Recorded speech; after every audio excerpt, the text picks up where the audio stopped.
आपण शरणागत साधना करतो, त्यामध्ये शरणागत भाव खूप महत्त्वाचा आहे। हा का महत्त्वाचा आहे? जोपर्यंत आपण आपले मीत्व, आपलेपण, आपले वेगळेपण आणि अहंकार घट्ट धरून बसतो, तोपर्यंत गुरुतत्वाचे मार्गदर्शन मिळणे अवघड असते।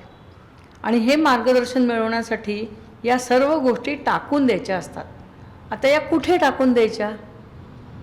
तर आपलं जे मूळ अस्तित्व आहे ते गुरुतत्व आहे, त्यालाच आपण अर्पण करायच्या।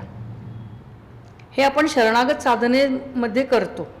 त्यामध्ये जेव्हा एक एक गोष्ट आपण अर्पण करत जातो, त्यावेळी आपण लीन होत जातो, हंबल होतो, अंतर्मुख होतो। विचार, कल्पना, भावना, चिंता, आजार हे सगळं अर्पण करून आपण मुक्त होतो। अशा अवस्थेत ते मार्गदर्शन आपल्याला ऐकू येतं। गुरुतत्व कायमच मार्गदर्शन करत असतं, पण आपण ह्या सगळ्या गोंधळात अडकलेलो असतो। त्यामुळे आपण जेव्हा एक एक गोष्ट अर्पण करतो, त्यावेळी आपल्याला शांतता मिळते आणि मार्गदर्शन ऐकू येतं।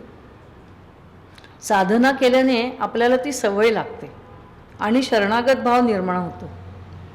कुठल्याच गोष्टीवर हक्क सांगायची गरज उरत नाही।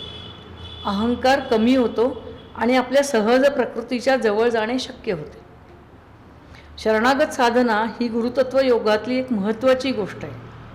आपण सामान्य माणसं आहोत, कोणी योगी नाही आहे। त्यामुळे संसारात राहून सहज शक्य होणारी, कधीही कुठेही करता येण्यासारखी ही साधना आहे, असा हा एक भाव आहे।